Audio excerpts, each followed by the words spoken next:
שלום חברים, שמי אמרי מארגון הראי חינוך, והיום נלמד על ויקי נבחרת. ויקי נבחרת זה מאגר הידע והרשת החברתית של מורים שמתעניינים ועובדים ומלמדים על פי מודל הנבחרת. במהלך ההרצאה הזאת אנחנו ניתקל בכמה מושגים שאולי לחלקכם הם יהיו פחות מובנים. אפשר להיכנס לויקי נבחרת ולקרוא עליהם. מושגים כמו מעבר עם פירמידה לרשת, גל הידע, חינוך 2.0, קוד פתוח, וכמובן מודל הנבחרת. אנחנו נתחיל במסע שלנו בשיעור היסטוריה קצר. טכנולוגיית הדפוס הומצאה בסין, אבל היא הפכה להיות יעילה ביצירת ספרים בפס ייצור המוני, רק במאה ה-15 בבית המלאכה של גוטנברג בגרמניה. ההמצאה הזאת של הדפוס היא אפשרה הדפסה המונית של ספרים תוך זמן קצר ובעלות נמוכה יחסית. וככה היא יצרה עלייה בידיעת קריאה וכתיבה בקרב האוכלוסייה באירופה.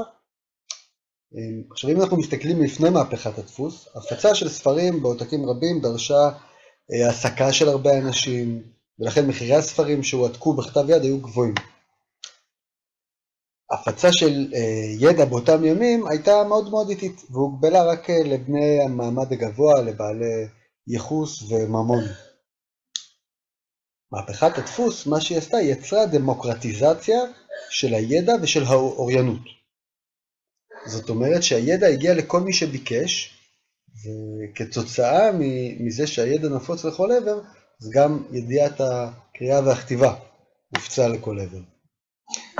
המהפכה של הדפוס יצרה המון תמורות בהשכלה ובארגונים דתיים, ובארגונים ממשלתיים ועסקיים, כמו ההקמה של האוניברסיטאות, הרפורמציה, שהביאה לירידת כוחה של הכנסייה הקתולית, העיתונות, כל נוצר כתוצאה ממהפכת הדפוס. מה שחשוב להבין במהפכת הדפוס, הדבר הגדול הוא, שאומנם יש דמוקרטיזציה של הידע, שהידע נפוץ לכל עבר, אבל הידע הוא חד כיווני. זאת אומרת שהידע מגיע מהמומחים אל העם.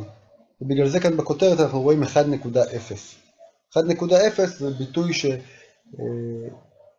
שהפך להיות נפוץ רק לאחר יצירת האינטרנט, אבל אני לוקח אותו בהשאלה לכאן, לתקשורת חד כיוונית, שהידע מגיע ממקום אחד למקום אחר. וזה משתנה. זה משתנה עם מהפכת 2.0, גל הידע. ששם יש דמוקרטיזציה ביצירה של ידע. זאת אומרת, שלא רק שהידע מגיע לכולם, אלא כולם שותפים ביצירה של הידע. כשאני רציתי ללמוד תופים, לא הלכתי למומחה או למורה לתופים ושילמתי לו כסף. פתחתי את יוטיוב ולמדתי ממיטל כהן, שאנחנו רואים אותה כאן, שהיא צעירה אמריקאית, ישראלית לשעבר אגב, שפתחה ערוץ ביוטיוב, כשהייתה בת 17 בערך, והיום יותר מעשור היא מלמדת תופים דרך האינטרנט, והיא עושה מזה לא מעט כסף. ומיטל כהן זו דוגמה אחת. אפשר למצוא המון דוגמאות באינטרנט של צעירים שללא השכלה אקדמית וללא שום הסמכה מקצועית, הם תורמים מהידע שלהם לכלל. ברשתות חברתיות כמו פייסבוק או בבלוגים שונים, עושים את אותו דבר בדיוק. צרכני התוכן הופכים להיות גם היצרנים של התוכן, כי מיטל היא גם צרכנית וגם יצרנית. וכולנו אנחנו גם יצרנים וגם צרכנים של תוכן, וזה מהפכת 2.0. שאחת הדוגמאות הגדולות שלה היא ויקיפדיה. ואני אציג את ויקיפדיה דרך הנגדה אל מול היצירה המקבילה לה, נאמר לה, האנציקלופדיה, ואני בחרתי להתמקד פה באנציקלופדיה העברית, היא יותר קרובה לליבי.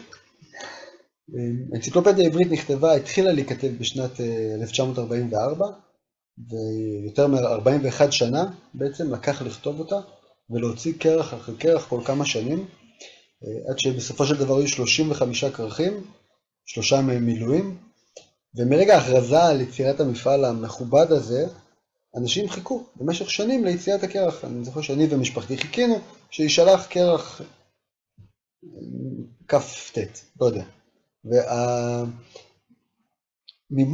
ממול המפעל הזה המאוד ארוך ומסורבל, שהיו בו המון קשיים, שבסופו של דבר כלל בסך הכל 35 כרכים, אפשר להסתכל על ויקיפדיה.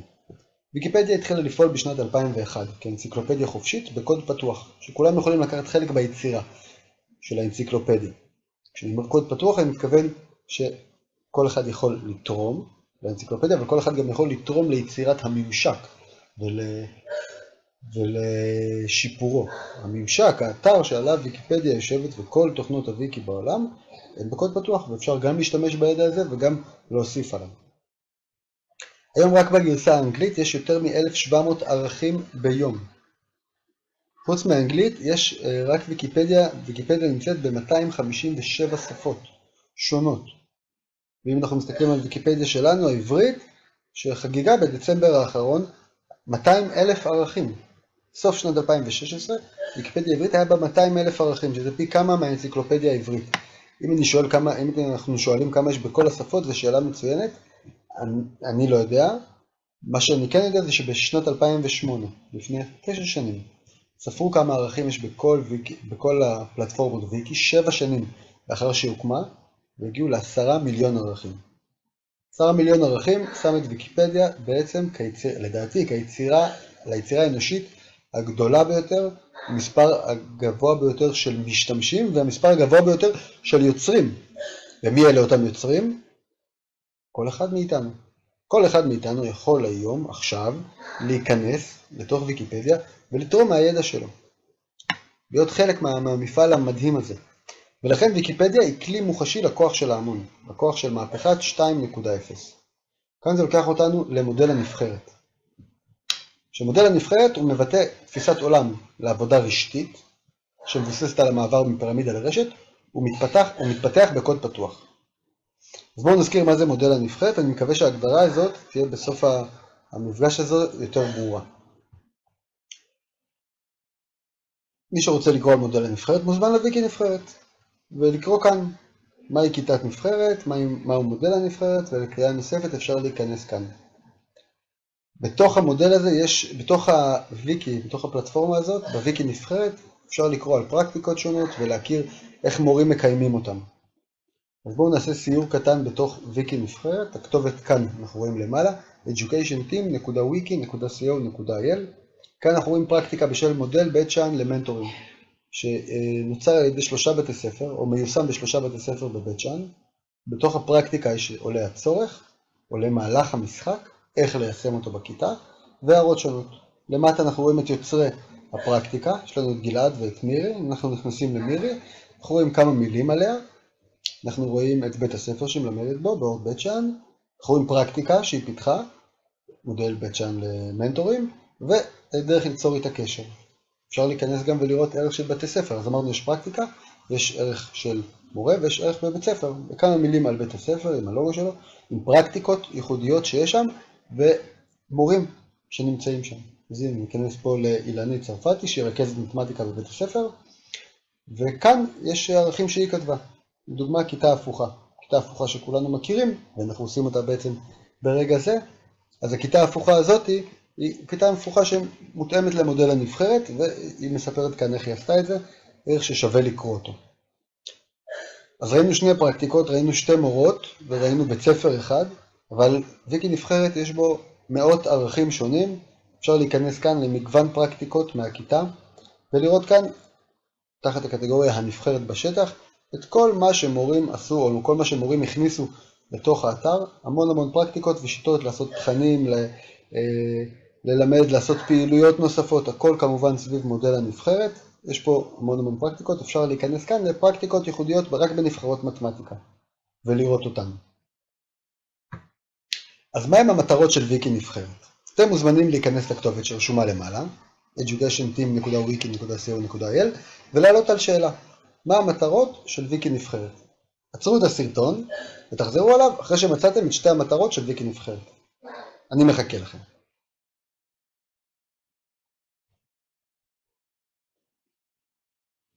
שלום, אם חזרתם אליי סימן שמצאתם את התשובה.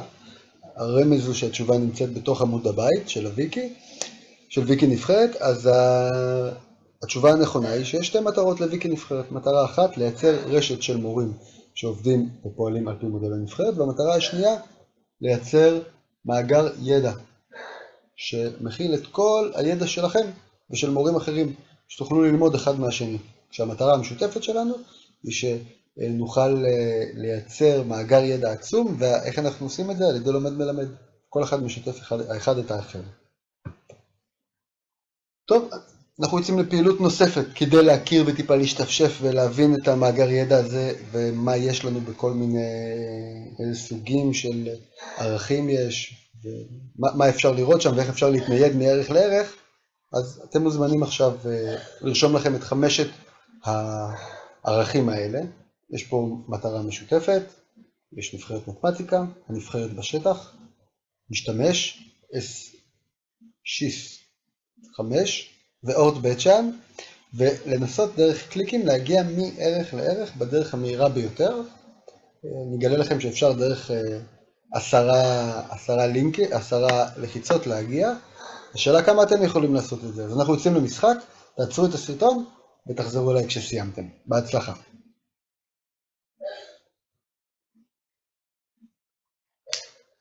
שלום, אם חזרתם אליי, סימן שסיימתם. אני מקווה שזה היה מועיל והצלחתם לראות איך האתר בנוי ואיך הידע של כולנו שם נמצא. המשימה הבאה שלכם, המשימה השלישית והאחרונה, היא בעצם לתרום מהידע שלכם. ואיך נעשה את זה? דרך הרשמה. אז המשימה עכשיו זה להירשם לוויקי נבחרות ולהיות אחד מהמורים שיכולים לשתף בידע שלהם. כדי שתוכלו לעשות את זה, תוכלו לשתף בידע, צריך להירשם לאתר. אז אתם מוזמנים עכשיו להירשם לאתר וליהנות מכל הידע שיש למורים אחרים להציע אליכם. אז זו המשימה האחרונה שלנו, שיהיה בהצלחה. אנחנו תמיד אפשר למצוא אותנו בפייסבוק, בנבחרת ישראל בחינוך, קהילת מורים. שיהיה לכם המון בהצלחה ותודה.